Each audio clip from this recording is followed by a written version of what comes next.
রাসূলুল্লাহ সাল্লাল্লাহু আলাইহি ওয়াসাল্লাম হাদিসের মধ্যে জানায় দেন, কোন ব্যক্তি শয়তানের প্ররোচনায় পড়ে গুনাহ করে ফেলছে, গুনাহ করার পর তার মধ্যে অনুশোচনা জাগ্রত হলো, আল্লাহ তাআলার কাছে খালেস ভাবে মাফ চাইলো, 2 রাকাত নামাজ পড়লো, আল্লাহ তাআলার কাছে খালেস ভাবে তওবা করলো, মাফ চাইলো, বলে আল্লাহ রব্বুল আলামিন ওই ব্যক্তির পাপ তৎক্ষণাৎ ক্ষমা করে দেয়। সাহাবায়ে কেরামকে নবীজি সাল্লাল্লাহু আলাইহি ওয়াসাল্লাম জিজ্ঞাসা করতেছেন, তোমরা কি জানো কিয়ামতের দিন সবচাইতে নিঃস্ব কে হবে মুফলিস? সাহাবায়ে কেরাম বলল, আল্লাহ এবং তার রাসূল ভালো জানে। নবীজি সাল্লাল্লাহু আলাইহি ওয়াসাল্লাম বললেন, কিয়ামতের দিন ওই ব্যক্তি সবচাইতে নিঃস্ব হবে যার নামাজের অভাব নাই, রোজার অভাব নাই, হজের অভাব নাই, দান সাদকার অভাব নাই, তবে একটা জিনিসের সমস্যা, সে মানুষের হক নষ্ট করত। বলে ওই ব্যক্তি হবে কিয়ামতের দিন মুফলিস, সবচাইতে বড় নিঃস্ব। কারণ দুনিয়ায় সে যাদের হক নষ্ট করেছিল, কিয়ামতের দিন দুনিয়ায় করা ওই আমলগুলো দিয়ে ওই ব্যক্তিদের হক আদায় করা লাগবে। দেখা গেল একজনের 500 টাকা মেরে রেখেছিল, দুনিয়ায় দেয় নাই, কিয়ামতের দিন ওই ব্যক্তি কইল, আল্লাহ আমি ওর কাছে 500 টাকা পাই। আল্লাহ বলবে দাও, টাকা দিয়ে দাও, হক আদায় করো। ওইখানে কি টাকা পয়সা আছে নাকি? ওইখানে তো টাকা নাই, ওইখানের কারেন্সি নেকি। যার নেকি আছে ধনী, যার নেকি নাই সে গরিব। ওইখানের লেনদেন হবে সওয়াব আর গুনাহ দিয়ে। এইবার ওই ব্যক্তি বলবে, আল্লাহ আমার টাকার প্রয়োজন নাই, আমার 500 টাকা লাগবে না, এর বদলে ওই যে হজ করেছিল ওই হজের সওয়াবটা আমারে দিয়ে দিই। তাহলে চিন্তা করেন, দুনিয়ায় মানুষের ছোট হক নষ্ট করে কিয়ামতের দিন বড় আমল দিয়ে তার হক আদায় করতে হবে।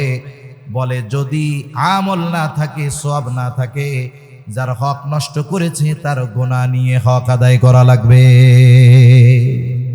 যে কথাগুলো নবীজি তখন বলেছেন, এর মধ্যে একটা কথা, তোমরা যদি কেউ আমার কাছে কোনো পাওনা থাকো চেয়ে নাও, আমি চাই না কেউ আমার কাছে কোনো কিছু পাওনা থাকবে আর এই অবস্থায় আমি আল্লাহ তাআলার সাথে মিলিত হব। নবীজি সাল্লাল্লাহু আলাইহি ওয়াসাল্লাম সাহাবায়ে কেরামকে বলতেছে, আমার কাছে যদি কেউ কোনো কিছু পাওনা থাকো চেয়ে নাও, আমার কাছে কেউ কোনো কিছু পাওনা থাকবে আর আমি এই অবস্থায় আল্লাহর সাথে মিলিত হব, এটা আমি পছন্দ করি না। অনেকে আমরা মনে করি হক মনে হয় শুধু টাকা পয়সা, ধন দৌলত, জমি জাতি এগুলার সাথে সম্পৃক্ত। না না, আচরণটাও হকের সাথে সম্পৃক্ত। এই জন্য নবীজি বলেন, আল্লাহ তাআলা কিয়ামতের দিন বাদী বিবাদীর ভিতরে ফয়সালা করে দিবে। ওই দিন আসার আগে তোমরা সতর্ক হয়ে যাও।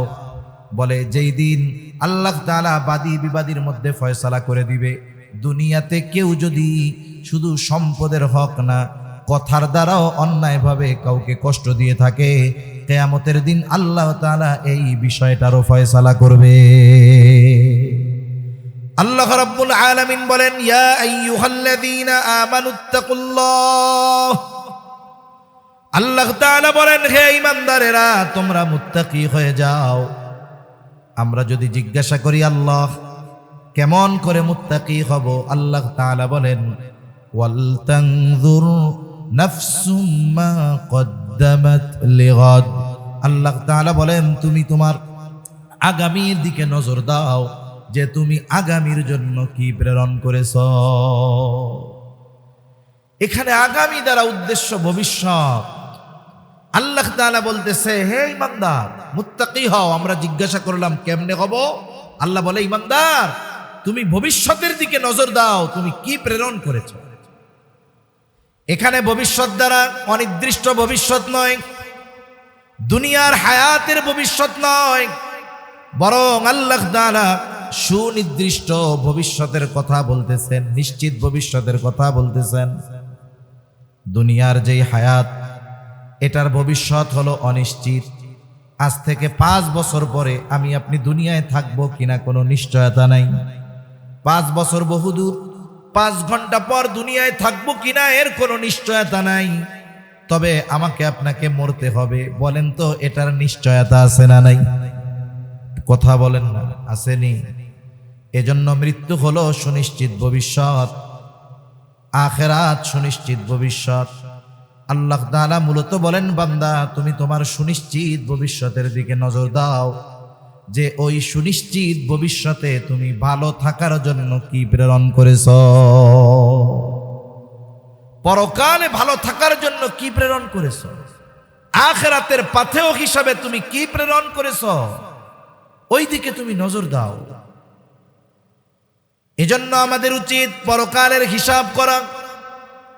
আপনাদের যত বড় বড় বাজার আছে, সব বাজারের মধ্যে দেখবেন বড় বড় ব্যবসায়ী আছে। একজন ব্যবসায়ী হঠাৎ করে বড় ব্যবসায়ী হয়ে যায় না। অনেক ব্যবসায়ী এমন আছে 100 টাকা পুঁজি নিয়ে ব্যবসা শুরু করছে, বলে তার প্রচেষ্টা মেহনত এগুলোর কারণে একটা সময় সে প্রসিদ্ধ বড় ব্যবসায়ী হয়ে গেছে। প্রসিদ্ধ ব্যবসায়ী যারা, এরা সফল ব্যবসায়ী হওয়ার পেছনে যেই বিষয়গুলো কাজ করে, এর মধ্যে অন্যতম একটি বিষয় হলো বড় বড় ব্যবসায়ীরা প্রত্যেক দিনের হিসাব প্রত্যেক দিন করে, এরপরে তারা বাড়িতে যায়। বাজার যদি 10টায় বন্ধ হয়ে যায়, 9টার সময় সে দোকান বন্ধ করে দেয়। 9টা থেকে 1 ঘন্টা সে তার সারা দিনের সব বেচা কেনার হিসাব করে নেয়। আল্লাহ রাব্বুল আলামিন কোরআনুল কারীমের মধ্যে বলেন, ওয়ামান ইয়াত্তাকিল্লাহা ইয়াজআল লাহু মাখরাজা ওয়া ইয়ারযুকহু মিন হাইথু লা ইয়াহতাসিব। কোন ব্যক্তি যদি আল্লাহকে ভালোবেসে, আল্লাহ তাআলাকে ভয় করে, আল্লাহ তাআলার বিধিবিধান আদেশ নিষেধ মেনে চলে, ওই ব্যক্তি হয়তো মনে করে এর কারণে আমার আখিরাতের লাভ অর্জন হবে, এমনটা নয়।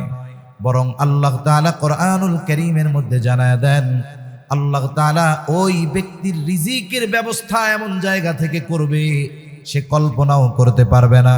সাথে সাথে ওই মুত্তাকি বান্দা যদি কোনো মুসিবতে পড়ে, যদি কোনো বিপদে পড়ে, আল্লাহ সুবহানাহু ওয়া তাআলা ওই বিপদ থেকে বের হওয়ার রাস্তা তার জন্য করে দেয়। শুধু তাই না, আমরা সবাই যদি ইমানদার মুত্তাকি হয়ে যাই, তাহলে আমাদের লাভ কি? আল্লাহ তাআলা কোরআনুল কারীমের মধ্যে বলেন, ওয়ালাউ আন্না আহলাল কুরা আমানু ওয়াত্তাকাউ লাফাতাহনা আলাইহিম বারাকাতিম মিনাস সামাই ওয়াল আরদ। আল্লাহ তাআলা বলেন, লাউ আন্না আহলাল কুরা আমানু ওয়াত্তাকাউ, আল্লাহ তাআলা বলেন যদি এই জনপদের অধিবাসীরা ঈমান আনে, মুত্তাকি হয়ে যায়। আল্লাহ তাআলা কি বলছেন? যদি ঈমান আনে আর মুত্তাকি হয়ে যায় তাহলে কি হবে? আল্লাহ তাআলা বলেন, লাফাতাহনা আলাইহিম বারাকাতিম মিনাস সামাই ওয়াল আরদ।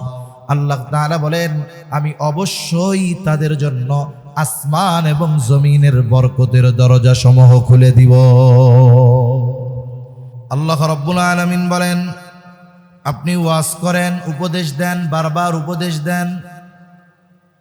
কেন ওয়াজ করবেন? কেন বারবার উপদেশ দিবেন? নবীজি সাল্লাল্লাহু আলাইহি ওয়াসাল্লামকে আল্লাহ তাআলা বলেন, আপনি বারবার উপদেশ দেন। কেন উপদেশ দিবেন? ফাইন্নায যিকরা তানফাউল মুমিনিন, কারণ এই উপদেশ, এই ওয়াজ, এই নসিহত, এটা হলো মুমিনদের জন্য উপকারী।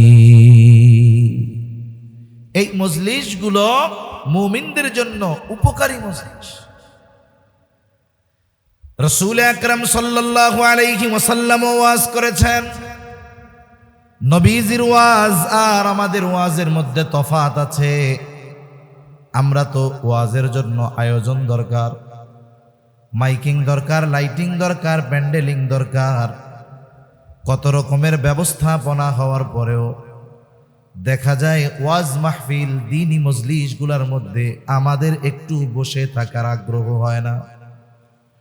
কিন্তু নবীজির ওয়াজের জন্য আয়োজনের দরকার হতো না।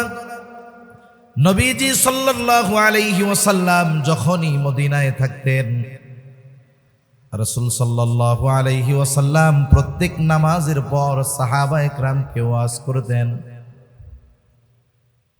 আবার আমাদের অনেক সময় অনুযোগ হয়, ওয়াজ মাহফিলের মধ্যে যদি শ্রোতা কম থাকে, স্বাভাবিকভাবে আমাদের একটু উদাসীনতা কাজ করে যে অল্প মানুষ কি কথা বলবো, কিন্তু নবীজি সাল্লাল্লাহু আলাইহি ওয়াসাল্লামের মতো ওয়াইজ আসমানের নিচে জমিনের উপরে ছিল না, নাই, কিয়ামত পর্যন্ত আসবে না। নবীজি ওয়াজের সময় দেখতেন না যে শ্রোতা কত। একজন যদি নবীজির সাথে থাকতো, নবীজি তাকেও ওয়াজ করতেন। নবীজির সাথে পথ চলতেছে সাহাবায়ে কেরাম, নবীজি তাকেও ওয়াজ করতেন, তাদেরকেও ওয়াজ করতেন। আমি যে হাদিসখানা আপনাদের খেদমতে পাঠ করেছি, এই হাদিসটা নবীজি সাল্লাল্লাহু আলাইহি ওয়াসাল্লাম যখন বর্ণনা করেছেন, বলেছেন, বর্ণনাকারী সাহাবী যিনি, তার বর্ণনার ভঙ্গিমায় এটাই মনে হয় যে ওই সময় নবীজির সাথে তিনি একাই ছিলেন। এই হাদিসের ওয়াজটা নবীজি করছেন কয়জনকে? কথা কি বুঝতেছেন আপনারা? নবীজি ওয়াজ করছেন, মাইক ছিল না, ইউটিউব ইন্টারনেট কিছুই ছিল না, কিন্তু ওই একজনের কাছে করা ওয়াজ ১৫০০ বছর আগে, এই ১৫০০ বছর ধরে ধরে হাজারো কোটি মানুষের কানে পৌঁছানোর ব্যবস্থা করেছেন কে? আল্লাহ। যে হাদিসখানা আপনাদের খেদমতে পাঠ করেছি, হযরত আবু যর রাদিয়াল্লাহু তাআলা আনহু থেকে বর্ণিত হাদিস। নবীজি সাল্লাল্লাহু আলাইহি ওয়াসাল্লাম আবু যর রাদিয়াল্লাহু তাআলা আনহুকে এই তিনটা উপদেশ দিয়েছেন। আন আবি যর রাদিয়াল্লাহু তাআলা আনহু قال, আবু যর রাদিয়াল্লাহু তাআলা আনহু বলেন, قال لي رسول الله সাল্লাল্লাহু আলাইহি ওয়াসাল্লাম, রাসূলুল্লাহ সাল্লাল্লাহু আলাইহি ওয়াসাল্লাম আমাকে বলেছেন, قال لي আমাকে বলেছেন, ইয়া আবু যর, হে আবু যর, ইত্তাকিল্লাহা হাইসুমা কুনতা, হে আবু যর, তুমি যেখানেই থাকো না কেন আল্লাহ তাআলাকে ভয় করবা। ২ নাম্বার, আতবিইস সাইয়্যাতাল হাসানাতা তামহুহা, আবু যর, তোমার দ্বারা যদি কখনো মন্দ কাজ হয়ে যায়, তুমি মন্দ কাজের উপরে স্থির থাকবা না, বরং তুমি ভালো কাজ করবা, নেকের কাজ করবা। কেন? তুমি যদি ভালো কাজ করো, তোমার মন্দ কাজটা মিটায়া যিনি দিবেন তিনি কে? ৩ নম্বরে নবীজি সাল্লাল্লাহু আলাইহি ওয়াসাল্লাম বলেন, ওয়া খালিকিন নাসা বিখুলুকিন হাসানিন, আবু যর, সাথে সাথে তুমি মানুষের সাথে সদাচরণ করবা। এই ৩টা উপদেশ নবীজি সাল্লাল্লাহু আলাইহি ওয়াসাল্লাম হযরত আবু যর রাদিয়াল্লাহু তাআলা আনহুকে দিয়েছেন। আমার ভাই, আলোচনার শেষ দিকে এসে বলছেন তাকওয়া, তাকওয়ার কথা। আমাদের সকলকে মুত্তাকি হতে হবে, তাকওয়া অর্জন করতে হবে। আল্লাহর নির্দেশ যে তোমরা মুত্তাকি হও, আর মুসলমান না হয়ে মরো না। আল্লাহ তাআলা কোরআনুল কারীমের মধ্যে বলছেন, ইয়া আইয়ুহাল্লাযীনা আমানুত্তাকুল্লাহা হাক্কা তুকাতিহি ওয়া লা তামুতুন্না ইল্লা ওয়া আনতুম মুসলিমুন। আল্লাহ রাব্বুল আলামিন বলেন, হে ঈমানদারেরা, তোমরা আল্লাহকে ভয় করো, ভয় করার মতো ভয় করো, আর মুসলমান না হয়ে মৃত্যুবরণ করিও না।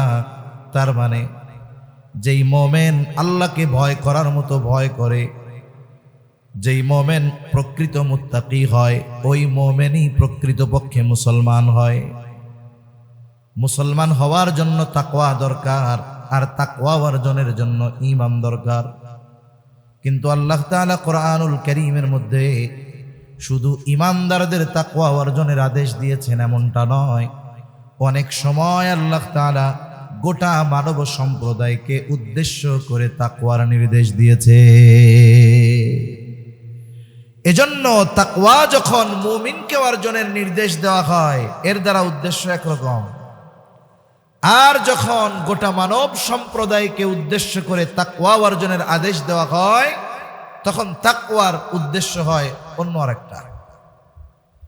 যেমন পবিত্র কোরআনুল কারীমের অন্যতম প্রসিদ্ধ সূরা সূরাতুন নিসা, এই সূরার শুরুতে আল্লাহ তাআলা বলেন, ইয়া আইয়ুহান নাসুত্তাকু রাব্বাকুমুল্লাযী খালাকাকুম মিন নাফসিন ওয়াহিদাহ ওয়া খালাকা মিনহা যাওজাহা ওয়া বাসসা মিনহুমা রিজালান কাসীরান ওয়া নিসা। আল্লাহ রাব্বুল আলামিন এই সূরার শুরুতেই গোটা মানব সম্প্রদায়কে উদ্দেশ্য করে বলেন, ইয়া আইয়ুহান নাস, হে মানব সম্প্রদায়। মানব সম্প্রদায়ের মধ্যে মুমিন যেমন আছে, বেঈমান তেমন আছে, নাস্তিক তেমন আছে, হিন্দু ধর্মাবলম্বী আছে, বৌদ্ধ ধর্মাবলম্বী আছে। তার মানে গোটা সৃষ্টি জগতে যত মানুষ আছে সব মানুষদেরকে উদ্দেশ্য করে আল্লাহ তাআলা তাকওয়া অর্জনের নির্দেশ দিচ্ছেন। ইয়া আইয়ুহান নাস ইত্তাকু রাব্বাকুম, তোমরা তোমাদের রবকে ভয় করো। এইখানে যে তাকওয়া অর্জনের আদেশ আল্লাহ তাআলা দিলেন, গোটা মানব জাতিকে দিলেন, বলে এই পৃথিবীতে যত সৃষ্টি আছে শুধু মানুষ নয়, যত সৃষ্টি আছে সব সৃষ্টির রব হলেন আল্লাহ। এজন্য আল্লাহ বলেন, হে মানব সম্প্রদায়, তোমরা তাকওয়া অর্জন করো, আল্লাহ তাআলাকে ভয় করো। কোন আল্লাহ? বলে যিনি তোমাদের রব। এই জন্য ইমানদার হোক আর বেঈমান হোক, মুসলিম হোক অমুসলিম হোক, বলেন তো গোটা সৃষ্টি জগতের রব তথা প্রতিপালক যিনি, তিনি কে? সবার প্রতিপালক আল্লাহ। ইমানদারদেরও আল্লাহ, অমুসলিম বেঈমানেরও আল্লাহ। এই যে গোটা মানব জাতিকে উদ্দেশ্য করে তাকওয়া অর্জনের নির্দেশ আল্লাহ দিলেন, এখানে তাকওয়া দ্বারা উদ্দেশ্য হলো ঈমান। তাহলে আল্লাহ তাআলা গোটা মানব জাতিকে কি বলতেছেন? হে মানব সম্প্রদায়, তোমরা তোমাদের রবের উপরে ঈমান আনো। তাহলে এখানে আল্লাহ তাআলা তাকওয়া দ্বারা উদ্দেশ্য আমাদের জানিয়েছেন ঈমান। ঈমান আনার আদেশ আল্লাহ তাআলা দিচ্ছেন। এই জন্য তাফসীরের মধ্যে এসেছে, মুফাসসিরিনে কেরাম বলেন তাকওয়ার সর্বনিম্ন স্তর হলো ঈমান আনা। একজন ব্যক্তি যখন ঈমান আনে সে তাকওয়ার সর্বনিম্ন স্তরে প্রবেশ করে। কিন্তু যখন ঈমানদারদেরকে তাকওয়া অর্জনের আদেশ আল্লাহ তাআলা দেয়, এই জায়গায় ঈমান উদ্দেশ্য হয় না, বরং এই জায়গায় তাকওয়া দ্বারা উদ্দেশ্য ভিন্ন। তাহলে আমাদেরকে যে তাকওয়ার আদেশ দিলেন আল্লাহ ঈমানদারদের, এখানে তাকওয়া দ্বারা উদ্দেশ্য কি? এই বিষয়টা যদি পরিষ্কারভাবে অনুধাবন করতে হয়, তাহলে তাকওয়া শব্দের সর্বাধিক ব্যবহৃত একটা দুইটা অর্থ জানলেই আমাদের জন্য বোঝা সহজ হবে। তাহলে তাকওয়া শব্দের শাব্দিক অর্থ কি? কয় সবচাইতে বেশি যেই অর্থে ব্যবহার হয় এই অর্থটা হলো ভয়। তাকওয়া শব্দের এক অর্থ হলো ভয় করা। তার মানে তাকওয়ার উদ্দেশ্য হলো আল্লাহ তাআলাকে ভয় করা। এই জায়গায় এখন আল্লাহ তাআলাকে তো ভয় করব, ভয়েরও কিন্তু প্রকার আছে। মানুষ মানুষকে সাধারণত দুইটা কারণে ভয় করে। কয় কারণে? জোরে বলেন না, কয় কারণে? এক নাম্বার কারণ, একজন মানুষ অপরজন মানুষকে তার খারাপির কারণে ভয় করে। আপনি নিরহ মানুষ এলাকার, আপনার এলাকার প্রভাবশালী ব্যক্তি, সে যদি খারাপ চরিত্রের অধিকারী হয়, সে যদি মানুষের সাথে অসদাচরণকারী হয়, সন্ত্রাসী হয়, বলেন তো ওই প্রভাবশালী ব্যক্তিকে দেখে সাধারণ মানুষ ভয় পায় কি পায় না? সামনাসামনি যখন দেখা হয় সালামও দেয়, আসসালামু আলাইকুম। আর সামনে থেকে যখন পেছনে যায়, কয় আল্লাহ এটা দেখ কবে মরবে আর মুক্তি পামু।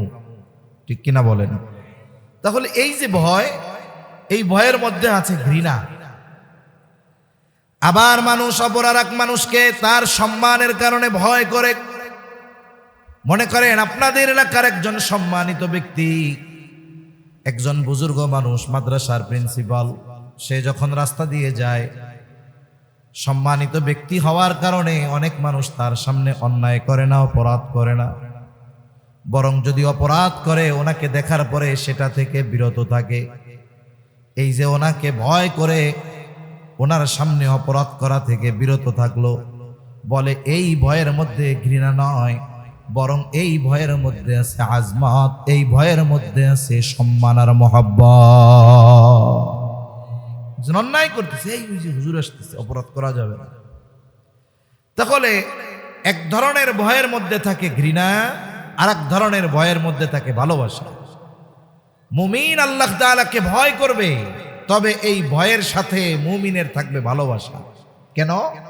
কারণ প্রকৃত মুমিন আল্লাহ তাআলাকে সবচাইতে বেশি ভালোবাসে। এ কথা আমার না, এ কথাও আল্লাহ তাআলা। আল্লাহ তাআলা কোরআনুল কারীমের মধ্যে বলেন, ওয়াল্লাযীনা আমানু আশাদ্দু হুব্বাল লিল্লাহ। আল্লাহ তাআলা বলেন, ঈমানদার আল্লাহর জন্য তাদের ভালোবাসা হলো সুদৃঢ় ভালোবাসা। তাহলে তাকওয়া শব্দের এক অর্থ ভয় করা। এই ভয় কাকে করতে হবে? জবান খুলে বলেন। এই ভয়ের সাথে থাকবে ভালোবাসা। 2 নাম্বার, তাকওয়া শব্দের আরেকটা অর্থ হলো বিরত থাকা, বেঁচে থাকা। কিসের থেকে বিরত থাকতে হবে? কিসের থেকে বেঁচে থাকতে হবে? বলে আল্লাহ তাআলা যা আদেশ করেছেন তা করা, যা নিষেধ করেছেন তা থেকে বিরত থাকার নাম তাকওয়া। যদি এই 2টা শব্দের সমন্বয় ঘটানো হয়, যে তাকওয়া কাকে বলে? বলে আল্লাহ তাআলাকে ভালোবেসে ভয় করে, আল্লাহর নিষেধ আদেশ সমূহ যে পালন করে, নিষেধ সমূহ থেকে যে বেঁচে থাকে, বলে তাকেই বলা হয়, এটাই হলো তাকওয়া। আর যেই মুমিন আল্লাহকে ভালোবেসে আল্লাহর আদেশ নিষেধ সমূহ মেনে চলে, ওই মুমিন হয়ে যায় মুত্তাকি মুমিন। তাহলে এই জায়গায় তাকওয়া দ্বারা আল্লাহ তাআলার উদ্দেশ্য কি? যে হে ঈমানদারেরা, আমি আল্লাহকে ভালোবেসে ভয় করে আমার আদেশ নিষেধ সমূহ তোমরা মেনে চলো। যদি মাইনা চলো তাহলে কি হবে? তোমরা মুসলমান হয়ে যাবে। আর যদি মুসলমান না হও তাহলে তো অবস্থা খারাপ। এজন্যই আল্লাহ তাআলা বলেন, ওয়ালা তামুতুন্না ইল্লা ওয়া আনতুম মুসলিমুন। তোমরা প্রকৃত আত্মসমর্পণকারী না হয়ে মৃত্যুবরণ করিও না। তাহলে আত্মসমর্পণ কোথায় হবে?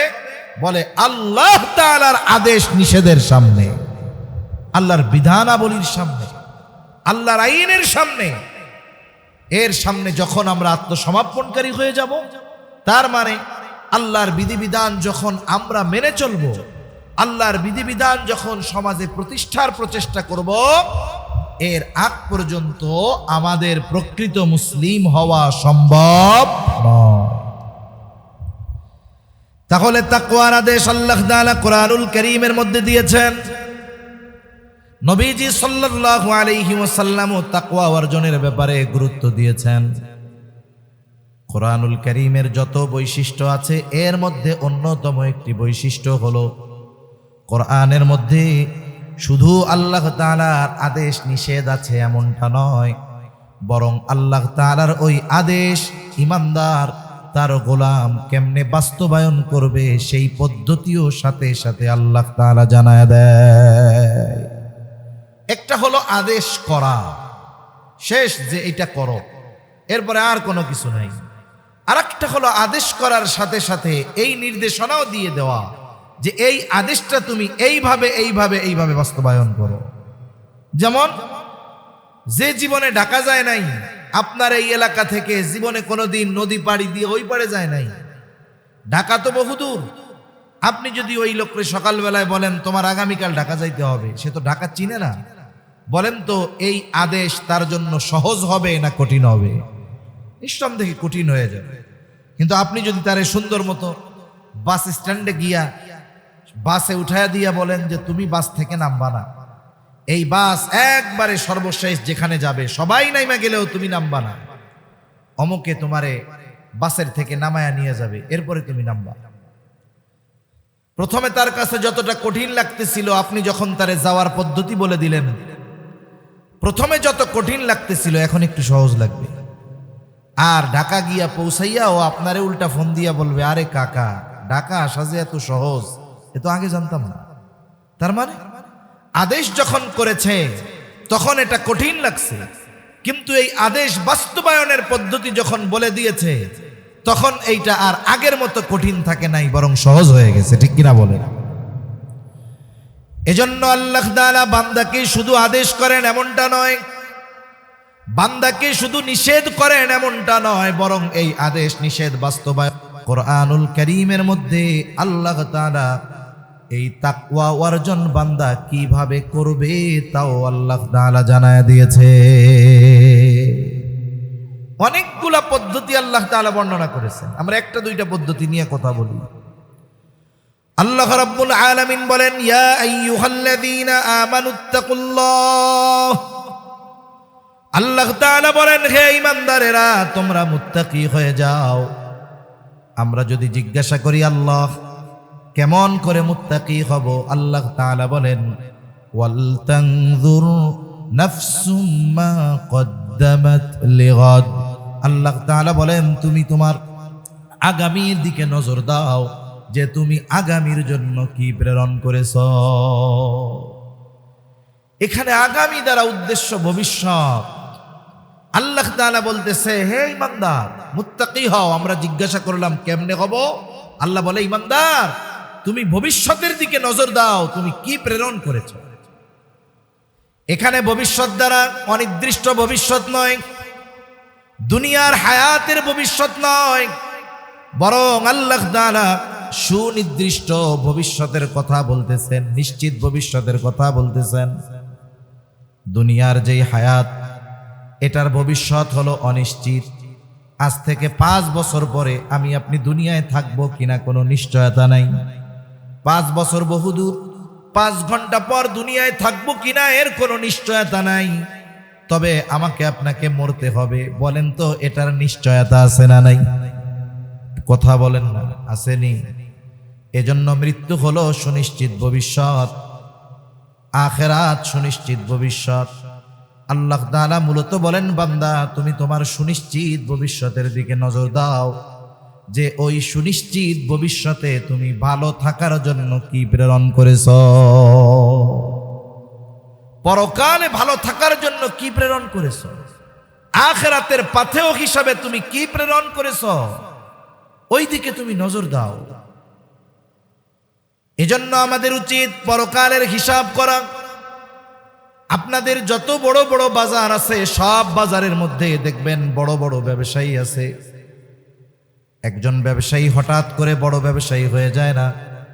অনেক ব্যবসায়ী এমন আছে 100 টাকা পুঁজি নিয়ে ব্যবসা শুরু করছে, বলে তার প্রচেষ্টা মেহনত এগুলোর কারণে একটা সময় সে প্রসিদ্ধ বড় ব্যবসায়ী হয়ে গেছে।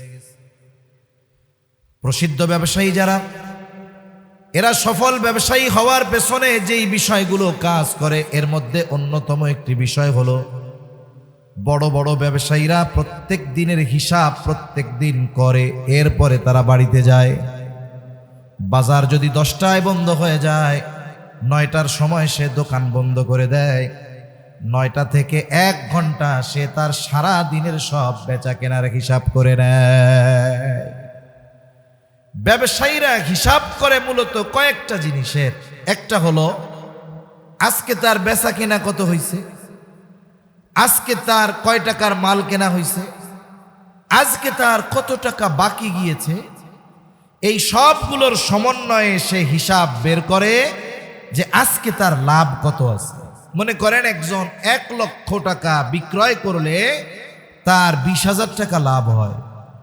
1 লাখ বিক্রয় করলে 20,000 যদি তার লাভ হয়, কিন্তু ওই দিন যদি তার বাকি যায় 30,000, বলেন তো ওই দিনের বিক্রয়ের লাভ তার পকেটে আছে না পাবলিকের পকেটে? এইভাবে যদি ব্যবসা 1 বছর চলে তাহলে লাল বাতি জ্বলে যাবে। সে যখন হিসাবের পরে বুঝতে পারে যে এইভাবে তো ব্যবসা চালানো যাবে না, আমার বেচা কেনা 50,000 হোক, অর্ধেক হোক, তবে এটা হবে নগদ, লাভ 10,000 হোক, ওইটা আমার কাছে থাকবে।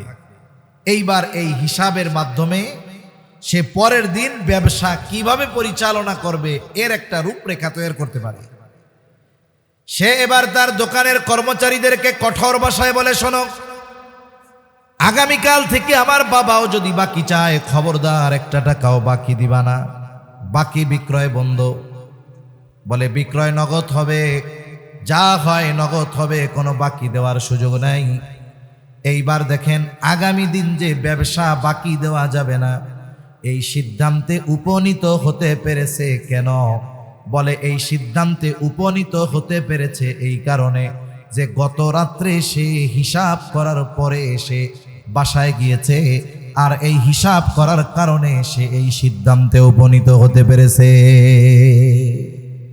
অনুরূপভাবে আমরাও যদি আমাদের জীবনের হিসাব নিকাশ করি, ব্যবসার টাকা পয়সার হিসাব না, আমার জীবনের কর্মের হিসাব করি, আমলের হিসাব করি, যে আজ আমার দ্বারা কয়টা ভালো কাজ হইল, আমার দ্বারা কয়টা মন্দ কাজ হলো, তাহলে প্রত্যেকটা মানুষ হিসাব করে বের করতে পারবে ভালো কাজ কয়টা, মন্দ কাজ কয়টা। একটা সময় যদি হিসাব ঠিকমতো করা হয়, দেখা যাবে হিসাব করবে, দেখবে ভালো কাজ বেশি, মন্দ কাজ কম। একটা সময় হয়তো এমন হবে যে রাতের বেলা যখন সে হিসাব করবে ঘুমানোর আগে, তার মন্দ কাজ তো নাই, যা করছে সারাদিনে সব ভালো কাজ করছে। এজন্য আল্লাহ তাআলার হুকুম আহকাম মানা, মুত্তাকি হওয়া, এর মূল বৈশিষ্ট্য কি? বলে গুনাহ ছাড়া। এখন যেই ব্যক্তি নিজের আমলের হিসাব করে, ওই ব্যক্তি একটা সময় মুত্তাকি হতে পারে, গুনাহ মুক্ত জীবন গঠন করতে পারে।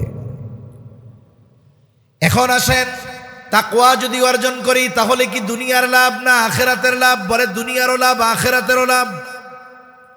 দুনিয়ার লাভ কি?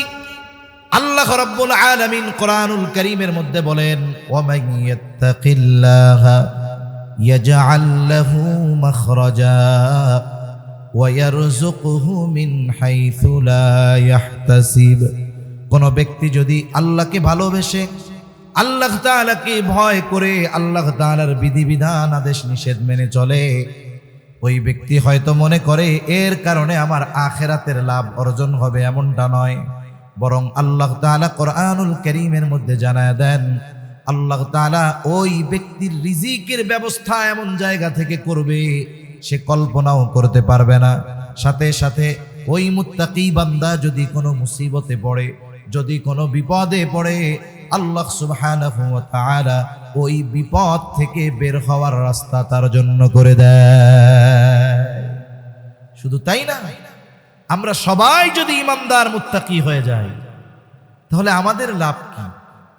আল্লাহ তাআলা কোরআনুল কারীমের মধ্যে বলেন, ওয়ালাউ আন্না আহলাল কুরা আমানু ওয়াত্তাকাউ লাফাতাহনা আলাইহিম বারাকাতিম মিনাস সামাই ওয়াল আরদ। আল্লাহ তাআলা বলেন, লাউ আন্না আহলাল কুরা আমানু ওয়াত্তাকাউ। আল্লাহ তাআলা বলেন, যদি এই জনপদের অধিবাসীরা ঈমান আনে, মুত্তাকি হয়ে যায়। আল্লাহ তাআলা কি বলছেন? যদি ঈমান আনে আর মুত্তাকি হয়ে যায় তাহলে কি হবে? আল্লাহ তাআলা বলেন, লাফাতাহনা আলাইহিম বারাকাতিম মিনাস সামাই ওয়াল আরদ। আল্লাহ তাআলা বলেন, আমি অবশ্যই তাদের জন্য আসমান এবং জমিনের বরকতের দরজা সমূহ খুলে দিব। তাহলে আমরা যদি প্রকৃত ঈমানদার হই, আমরা যদি মুত্তাকি হই, তাহলে আল্লাহ তাআলা আসমান জমিনের বরকতের দরজা খুলে দিবে। এগুলো কেমনে হবে? বলে আসমান হতে যথা সময়ে যথাযথ পরিমাণ বৃষ্টি আল্লাহ দিবে। বৃষ্টির মাধ্যমে আল্লাহ তাআলা বান্দার জন্য রিজিক পাঠান। বৃষ্টির মধ্যে বান্দার জন্য আল্লাহর রিজিক থাকে। আল্লাহ তাআলা জমিনকে উর্বর বানায় দেন, জমিন উৎপাদন শক্তি বৃদ্ধি পাবে জমিনের। একটা সময় মুরব্বীরা এখনো অনেকে আছেন এরকম, ধান লাগায় আসতো, সার ওষুধ দেওয়া লাগতো না, যথাসময় বৃষ্টি হইতো, যখন প্রয়োজন যতটুকু প্রয়োজন সব ঠিকঠাক মতো হইতো। কিন্তু এখন বৃষ্টি যখন দরকার তখন নাই, যখন দরকার নাই তখন বৃষ্টির অভাব নাই। আবার কত সার ওষুধ দিতে দিতে দেখা যায় 1 মণ ধান হইছে, এই ধান ফলাইতে যা খরচ হইছে 1 মণ ধানের চাইতে সেটার পরিমাণ বেশি, যা খাটছে এটা পাও। হয় কি হয় না বলেন? কেন? বলে আসমান জমিনের বরকতের দরজা উঠে গেছে। যদি বৃষ্টি যথাসময় হইতো 3 ভাগের 1 ভাগ মেশিনওয়ালারা দিয়ে দেওয়া লাগতো না। বৃষ্টি যদি যথাসময়ে হইতো, জমিনের উর্বরতা ঠিক থাকতো, এত পরিমাণ সার ওষুধ এগুলো দেওয়া লাগতো না। তাহলে এই যে বরকত শূন্য হয়ে গেছে কেন? বলে আমরা তাকওয়া থেকে দূরে সরে গিয়েছি। এই জন্য আমরা গোটা পৃথিবীতে নির্যাতিত, আমরা মাজলুম। এর কারণগুলোর মধ্যে এটাও একটা কারণ যে আমরা আল্লাহ তাআলার বিধিবিধান মানি তো নাই, মানার প্রচেষ্টাও করি না। নিজেরাই যেখানে মানি না, সেখানে দুনিয়াব্যাপী দিন প্রতিষ্ঠার মেহনত আমরা কোথা থেকে করি? এটা আমাদের জন্য বড় দুর্ভাগ্যের বিষয়। এজন্য আমাদের তাকওয়া অর্জন করা দরকার। ঈমানকে মজবুত করে প্রকৃত মুত্তাকি হয়ে আমরা যদি ঐক্যবদ্ধ হয়ে যাই, আমাদের ভ্রাতৃত্ব বন্ধন মজবুত হবে। আমাদের দ্বারা একটা সময় দেখা যাবে, আমাদের দ্বারা শুরু হবে, আমরা না পারি আমাদের আগামী প্রজন্মের দ্বারা এই দুনিয়ার মধ্যে কোরআন সুন্নাহর আইন প্রতিষ্ঠা হবে। ঠিক কিনা বলেন? এখন আমরা যদি নিজেদের থেকে পরিবর্তন না হই, আমি যদি মিথ্যা বলি, তাহলে আমার সন্তানেরা কি করবে? আমি যদি অন্যেরটা মেরে খাই, আমার সন্তানেরা কি করবে? আগামী প্রজন্ম কি করবে? এজন্য সম্মানিত উপস্থিতি, এই পরিবর্তনের ধারা আমাদের ব্যক্তি পর্যায় থেকে শুরু করতে হবে। পরিবার পরিবর্তন হবে, সমাজ পরিবর্তন হবে, ইনশাআল্লাহ এক সময় রাষ্ট্র পরিবর্তন হবে। অনেকে চিন্তা করতে পারে, বলেন কি এখনো যদি নিজে পরিবর্তন হই, তাইলে জাতি পরিবর্তন হবে কেমনে? আমি পরিবর্তন হয়ে মেহনত করি, দোয়া করি, দেখবেন ইনশাআল্লাহ আমরা যেটা অসম্ভব মনে করি সেটা কার জন্য অতি সহজ। জোরে বলেন। কত কিছুই তো আমরা অসম্ভব মনে করতাম, আল্লাহ সুবহানাহু ওয়া তাআলা সেটা সম্ভবে পরিণত করে দিয়েছেন। এজন্য আমরা যদি তাকওয়া অর্জন করি, দুনিয়া আখিরাত উভয় জাহানের লাভ আছে না নাই? ইমানদার জান্নাতে যাবে, ইমানের কারণে যাররা পরিমাণ ইমান যার আছে সে জান্নাতে যাবে। তবে সব জান্নাতীদের ফ্যাসিলিটি এক হবে না। যারা মুত্তাকি হবে তাদের জন্য ফ্যাসিলিটি ভিন্ন। আল্লাহ তাআলা কোরআনুল কারীমের মধ্যে বলেন, ইন্নাল মুত্তাকিনা ফি জান্নাতিন ওয়া নাহার ফি মাকআদি সিদকিন ইনদা মালিকিন মুকতাদির। আল্লাহ তাআলা বলেন, জান্নাতীদের জন্য জান্নাতের পাদদেশে থাকবে প্রবাহমান নহর। এটা তো সবার জন্যই থাকবে। তাদের স্পেশালিটি কি? বলে তারা আল্লাহ রব্বুল আলামিনের নিকটে বসার জন্য তাদের স্থান থাকবে। আল্লাহর নৈকট্য অর্জন করতে পারবে একমাত্র মুত্তাকিরা। এজন্য আমরা তাকওয়া অর্জন করব। এক কথায় আল্লাহ তাআলার আদেশ মানব, নিষেধগুলো থেকে বিরত থাকবো। বলেন ইনশাআল্লাহ। তাহলে নবীজি সাল্লাল্লাহু আলাইহি ওয়াসাল্লামের তিনটি উপদেশের একটি হলো, হে আবু যর, তুমি যেখানেই থাকো না কেন আল্লাহ তাআলাকে ভয় করো। 2 নম্বর নির্দেশ, ওয়া আতবি'is সাইয়্যাতাল হাসানাতা তামহুহা। তোমার দ্বারা যদি কখনো মন্দ কাজ হয়ে যায়, অন্যায় কাজ হয়ে যায়, তুমি অন্যায়ের উপরে স্থির থেকো না, বরং ভালো কাজ করো, কারণ ভালো কাজ মন্দ কাজকে মিটায় দেয়। আল্লাহ তাআলা কোরআনুল কারীমের মধ্যে বলেন, ইন্নাল হাসানাতি ইউযহিবানাস সাইয়্যাত। ভালো কাজ মন্দ কাজকে মিটিয়ে দেয়। তবে শর্ত হলো মন্দ কাজটা যেমন ওইটা মোছার জন্য ভালো কাজটাও তেমন হতে হবে। একজনের মন্দ কাজ হলো কবিরা গুনাহ, সে যদি তাওবা না কইরা বৈশা থাকে তাহলে তো কাজ হবে না। তার যদি গুনাহটা হয় কবিরা গুনাহ, খালেজ ভাবে তাওবা করতে হবে। তার গুনাহটা হলো বান্দার হক নষ্ট করার গুনাহ। সমাজের মানুষ আছে না, একজন আরেকজনের হক নষ্ট করে, আরেকজনেরটা মেরে খায়, আরেকজনের বিনা কারণে কষ্ট দেয়, আরেকজনের জমিনের আইল কুপায়া নিজের মধ্যে নিয়ে আসে। এরকম আল্লাহর ওলি আছে না নাই? কত আছে এরকম। তারপরে পাশাপাশি বাড়ি দখল দিতে দিতে আরেকজনের বাড়ি খাইয়াই ফেলতে যায়। এরকম মানুষের অভাব নাই, হক নষ্ট করে। বলে এই ব্যক্তি বান্দার হক নষ্ট করে যদি আস্তাগফিরুল্লাহ পড়ে, এর গুনাহ কি আল্লাহ মাফ করবে নাকি? এর গুনাহ মাফ করার জন্য আগে ওই বান্দার হক আদায় করতে হবে। এজন্য মন্দ কাজটা যেমন, এর বিপরীতে ভালো কাজটা তেমন হবে। রাসূলুল্লাহ সাল্লাল্লাহু আলাইহি ওয়াসাল্লাম হাদিসের মধ্যে জানায় দেন, কোন ব্যক্তি শয়তানের প্ররোচনায় পড়ে গুনাহ করে ফেলছে, গুনাহ করার পর তার মধ্যে অনুশোচনা জাগ্রত হলো, আল্লাহ তাআলার কাছে খালেস ভাবে মাফ চাইলো, 2 রাকাত নামাজ পড়লো, আল্লাহ তাআলার কাছে খালেস ভাবে তওবা করলো, মাফ চাইলো, বলে আল্লাহ রব্বুল আলামিন ওই ব্যক্তির পাপ তৎক্ষণাৎ ক্ষমা করে দেয়। এজন্য মন্দ কাজ আমাদের দ্বারা হতেই পারে।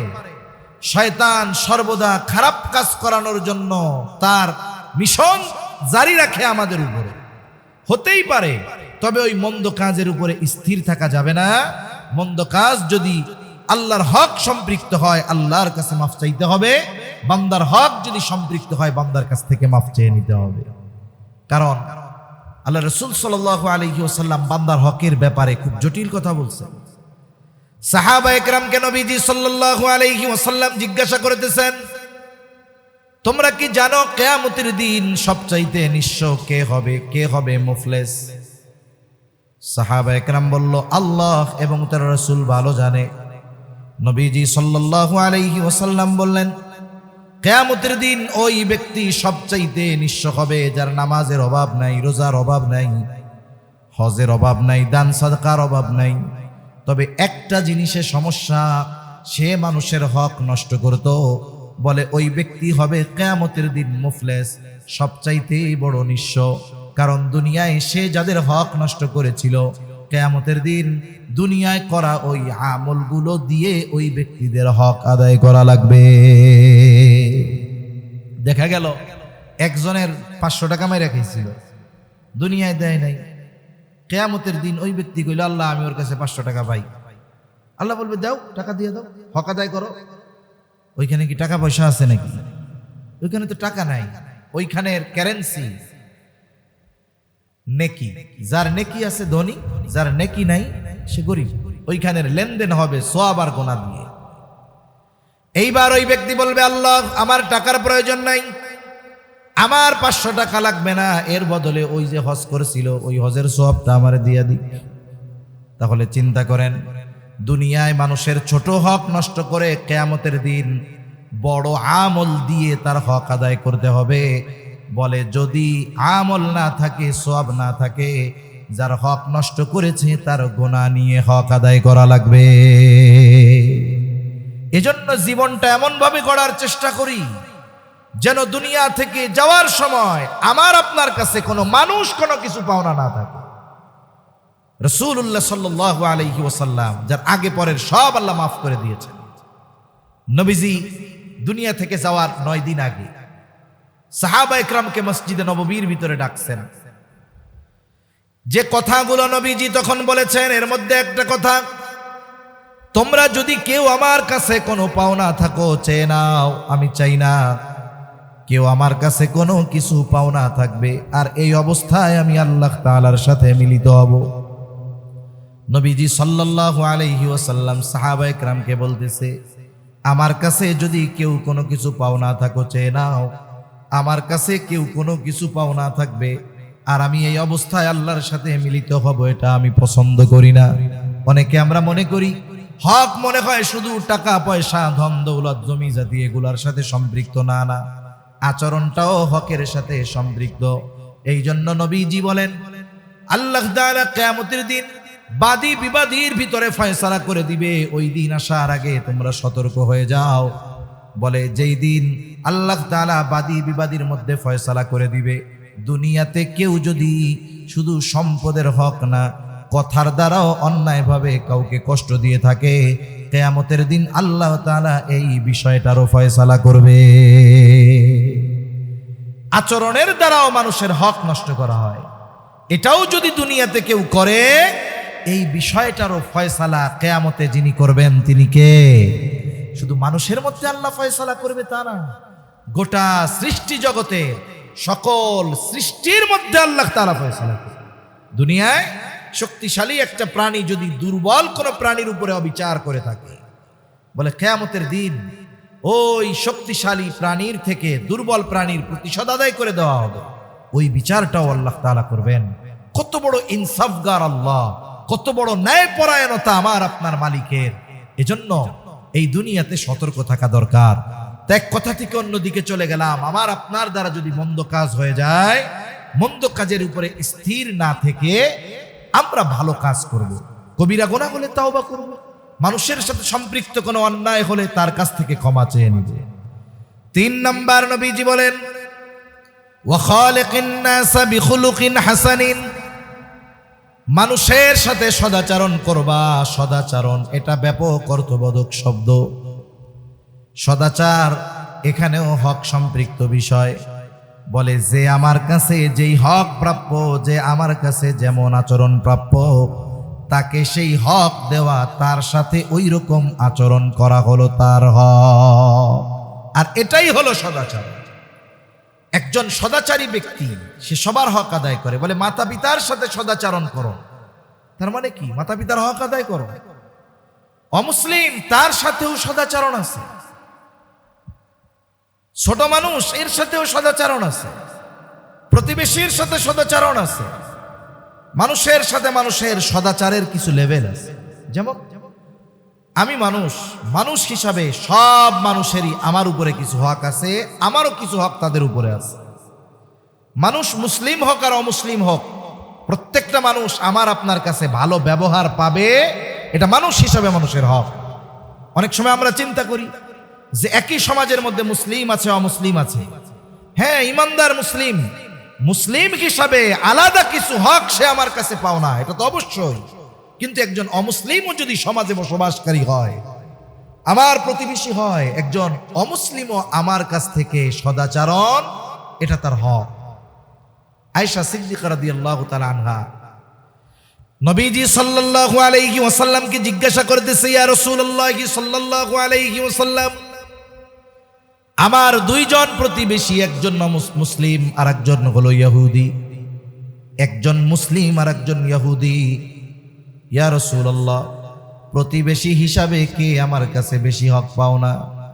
নবীজি সাল্লাল্লাহু আলাইহি ওয়াসাল্লাম এই হকের কথা বলতে গিয়ে ধর্মের দিক দিয়ে বিভাজন করেন নাই, এ কথা বলেন নাই যে ইমানদার যে সে তোমার কাছে বেশি হক পাও না।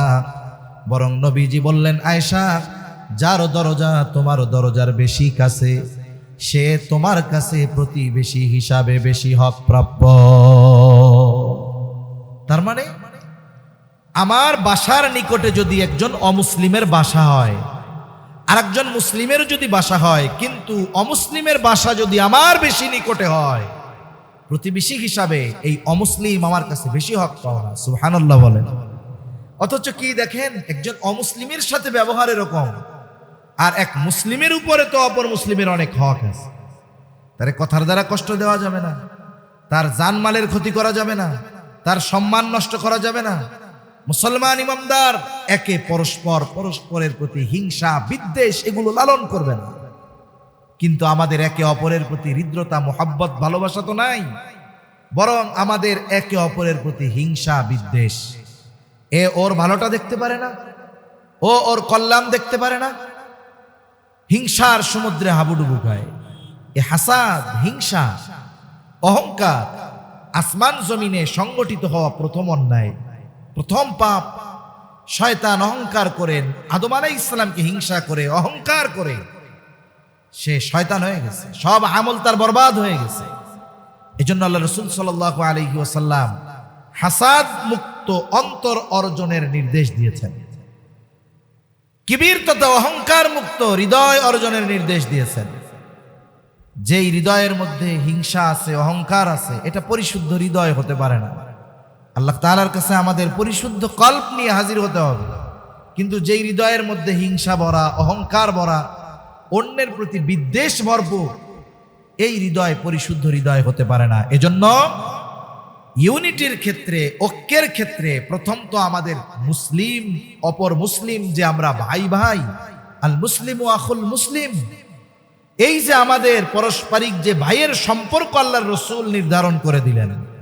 আল্লাহ তাআলাও কোরআনুল কারীমের মধ্যে বললেন, ইন্নামাল মুমিনুনা ইখওয়া ফাসলিহু বাইনা আখাওয়াইকুম।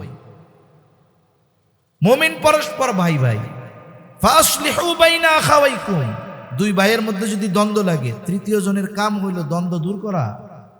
কিন্তু কি করে, আগুন ধরছে, পানি না দিয়ে ওর মধ্যে ঘি ঢালে। আছে না নাই আল্লাহর বান্দারা এরকম? এই যে বিভাজন, এই যে অন্তরের দিক দিয়ে দূরে সরে যাওয়া, ফিজিক্যালি দূরে সরে যাওয়া, এক সময় কি হবে? বলে আমাদেরকে তারা যত বিভাজন করতে পারবে, আমাদের এই ভ্রাতৃত্ব বন্ধন, যেই ভ্রাতৃত্ব বন্ধনের নির্দেশ দিয়েছেন কে?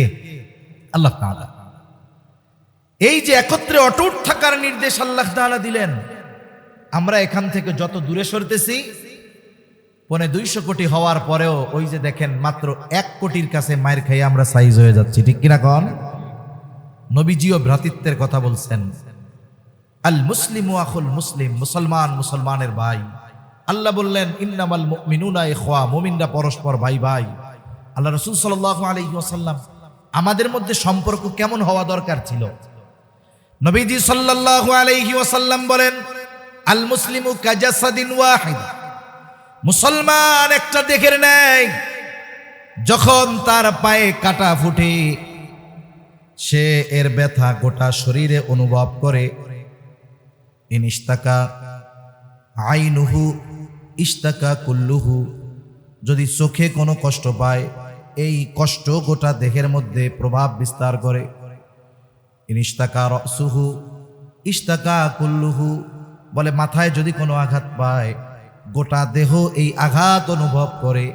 তার মানে আঙ্গুলে ব্যথা লাগলে ওই ব্যথাটা শুধু আঙ্গুলের মধ্যে সীমাবদ্ধ থাকে না, বরং আঙ্গুলের ওই ব্যথা গোটা দেহের মধ্যে প্রভাব বিস্তার করে। পায়ে কাটা হিংসে, মাথার মধ্যে জ্বর চলে আসে, অনেক সময় হয় কি হয় না? হয়। আমাদের সম্পর্কটা এরকম দরকার ছিল, আমাদের একে অপরের সাথে সম্পর্ক এমন দরকার ছিল যে আমার এই ভাই কষ্টে পড়ছে, তার কষ্টে আমি খুশি হওয়ার কথা তো ছিল না, উচিত ছিল ওনার ব্যথায় আমাকেও ব্যথিত হওয়া। এই সম্পর্ক থেকে আমরা দূরে সরে গেছি, এই সদাচরণ আমাদের মধ্যে নাই, যার কারণে অমুসলিমেরা, বাতেলরা আমাদের উপরে চেপে বসছে। এই বাংলাদেশের যদি সমীকরণ দেখেন, সমীকরণ করেন, দেখবেন বাংলাদেশের যে মুসলমানেরা আছে, শতকরা 80% মুসলমান ইসলামের উপরে চলতে চায়। ইসলাম চায় না, এই সংখ্যাটা 20%ও না, এরকম হবে। ইসলাম চায় এর সংখ্যা 80%-এর উপরে হবে। তবে এত মানুষ চাওয়ার পরেও কেন প্রতিষ্ঠা হচ্ছে না, কেন বাস্তবায়ন হচ্ছে না? বলে আমাদের পারস্পরিক হৃদ্রতা, পরস্পরের প্রতি যেই সহানুভূতিশীলতা, এটা আমাদের মধ্যে নাই, যার কারণে আমরা চাওয়ার পরেও ওই জিনিসটা পাচ্ছি না। এজন্য আমরা যদি ইসলাম চাই, আমরা যদি শান্তি চাই, আমরা যদি মুক্তি চাই, আমরা যদি মাথা উঁচু করে দাঁড়াতে চাই, আল্লাহ রাসূল সাল্লাল্লাহু আলাইহি ওয়াসাল্লাম যেমন আউস এবং খাজরাজ গোত্রের মধ্যে যুগের পর যুগ লেগে থাকা যুদ্ধ ঈমানি বন্ধনে আবদ্ধ করে দিয়েছেন, যারা এক সময় একে অপরকে দেখতে পারতো না, মারা যাওয়ার সময় সন্তানদের ওসিয়ত করে যাইতো যে আমি মইরা গেলেও এ যুদ্ধ চালায়া যাবা। এক সময় তারা একে অপরের জন্য জীবন দিতেও পিছু হটে নাই। এমন হৃদ্রতা, মুহাব্বত, ভালোবাসা নবীজি তাদেরকে ঈমানের বন্ধনে আবদ্ধ করার মাধ্যমে করিয়েছিলেন। এই বন্ধনে আমাদের সকলকেও আবদ্ধ হওয়ার দরকার আছে না? না, আমাদের আচরণগত পরিবর্তন দরকার। আমরা মানুষের সাথে সদাচারী হব, ভালো ব্যবহারকারী হব। আমার চেয়ে একজন সম্পদের দিক দিয়ে খাটো, আমি তারে তুচ্ছ মনে করব না, কারণ জীবনের কোন সময় তাকে আমার প্রয়োজন হয় বলা যায় না। আমার আশেপাশে অমুসলিমেরা আছে, আমরা তাদের সাথে ভালো আচরণ করব, নিজের অধীনস্থদের সাথে ভালো আচরণ করব। যে যেমন হক আমার আপনার কাছে প্রাপ্য, তাদের হকগুলো আদায় করব। কারণ শুরুতেই বলছি, মানুষের চামড়া গুড়িয়ে যায়, ঘুষিয়ে যায়, কিন্তু মানুষের চরিত্র এমন এক জিনিস, এটা বৃদ্ধ হওয়ার সাথে সাথে এটা বুড়িয়ে যায় না, নষ্ট হয়ে যায় না, বরং এর সৌন্দর্য আরো বাড়তে থাকে, ঠিক কিনা বলেন? আমি আর কথা লম্বা করব না। তাহলে আজকে আমরা নবীজি সাল্লাল্লাহু আলাইহি ওয়াসাল্লামের যেই গুরুত্বপূর্ণ একটি নসিহত সম্পন্ন হাদিস জানলাম, যে 1 নাম্বার আমাদেরকে তাকওয়া অর্জন করতে হবে। তাকওয়া কি? বলে আল্লাহকে ভালোবেসে ভয় করে তার বিধিবিধান মেনে চলতে হবে। 2 নাম্বার, কোনো অন্যায় যদি হয়েই যায়, এই অন্যায়ের উপরে স্থির না থেকে ভালো কাজ করতে হবে। 3 নাম্বার, সদাচরণকারী হতে হবে, উত্তম চরিত্রের অধিকারী হতে হবে। যদি এই গুণগুলো অর্জন করতে পারি, তাহলে দেখুন হযরত বেলাল কালো ছিল না ধলা ছিল? বলেন তো। আমাদের ভাষায় একটা মানুষের অসুন্দর হওয়ার জন্য যা দরকার সব তার মধ্যে ছিল। কিন্তু এই বেলাল ঈমানের কারণে, তাকওয়ার কারণে, আখলাকের কারণে দাম কেমন হইছে, নবীজি সাল্লাল্লাহু আলাইহি ওয়াসাল্লাম মেরাজে গিয়া বেলালের পায়ের আওয়াজ শুনতে পাইছে। সুবহানাল্লাহ বলেন। এজন্য আল্লাহ সুবহানাহু ওয়া তাআলা কোরআনুল কারীমের মধ্যে বলেন, তাকওয়ার মাধ্যমেই সম্মানের মাপকাঠি নির্ধারণ হয়। ইন্না আকরামাকুম ইনদাল্লাহি আতকাকুম। দুনিয়ার মানুষ যা বলে বলুক, আল্লাহ তাআলার নিকটে সম্মানিত কে? বলে যে যত বেশি তাকওয়াওয়ালা, আল্লাহ তাআলার কাছে তার সম্মান তত বেশি। সাথে সাথে আমরা সামাজিকভাবে ঐক্যবদ্ধ থাকব। আমাদের মধ্যে বংশীয় দ্বন্দ্ব আছে, মোল্লা মুন্সির সাথে আছে, চৌধুরীর মণ্ডলের সাথে আছে, আছে না? এরকম আছে না? নাই? এই ধরনের বিভাজন আমরা নিজেদের করব না। আমরা এক উম্মাহ। কয় উম্মাহ বলেন? আজকে দেখেন, এই সীমান্তের বেড়া এক সময় ছিল না? এই যে মধ্যপ্রাচ্যের দেশগুলো নিয়ে আমরা আফসোস করি যে দুবাই কি করে, আরব আমিরাত কি করে, সৌদি আরব কি করে, কাতার কি করে, মিশর কি করে, লেবানন কি করে, জর্ডান কি করে, আমরা এইভাবে আফসোস করি। আজকে দেখেন মিশরের সীমান্তের দেয়াল, মুসলমানদের মধ্যে জাতীয়তাবাদ ঢুকছে যে আমি মিশরি জাতি, আমি অমুক দেশের জাতি। এই যে জাতীয়তাবাদ ঢুকছে, সীমান্তের দেয়াল দিয়ে দিছে। এক পাশে ফিলিস্তিনের গাজ্জার মুসলমানদেরকে, নিরস্ত্র নিরহ মুসলমানদেরকে ইসরায়েল বোমা মেরে স্থাপনা ধ্বংসের সাথে সাথে গণহত্যা চালাচ্ছে, আর সীমান্তের এপারে একটা দেয়াল শুধু মধ্যে মিশরের মানুষ মজা মাস্তি ফুর্তি করতেছে। এই যে কেন? এই বিভাজনের কারণে। এজন্য এই বংশীয় দ্বন্দ্ব, বংশীয় কৌলিন্য, এগুলো নবীজি সাল্লাল্লাহু আলাইহি ওয়াসাল্লাম সব বাদ দিয়ে দিয়ে কথা বলছেন। এগুলো যদি আমরা ধারণ করি, তাহলে একে অপরের সাথে যেই হৃদ্রতার যেই সম্পর্ক, এটা হবে না। এটা আস্তে আস্তে আরো দূরত্বের কারণ হবে। এজন্য আমরা চিন্তা করব যে আমরা সবাই এক কালিমার ভাই, আমাদের মিশন এক, আমরা এক উম্মাহ। কে কোন বংশের দেখব না, আমরা চিন্তা করব আমরা সবাই আল্লাহর গোলাম মুহাম্মাদুর রাসূলুল্লাহ সাল্লাল্লাহু আলাইহি ওয়াসাল্লামের উম্মত।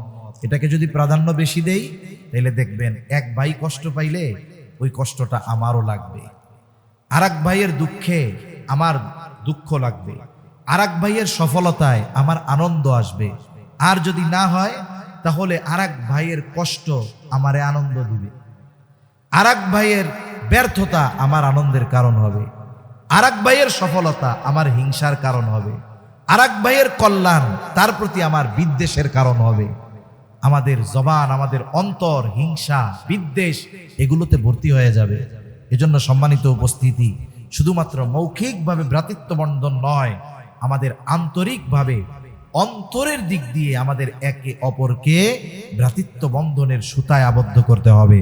আল্লাহ সুবহানাহু ওয়া তাআলা এই গুণগুলো অর্জনের মাধ্যমে আমাদের পারস্পরিক যত বিভেদের দেয়াল আছে সবগুলোকে দূর করে এক সুতোয় আবদ্ধ হওয়ার তৌফিক আল্লাহ দান করেন। সকলে বলি আমিন। ওয়া আখিরু দাওয়ানা আনিল হামদুলিল্লাহি রাব্বিল আলামিন। আসসালামু আলাইকুম ওয়া রাহমাতুল্লাহি ওয়া বারাকাতুহু।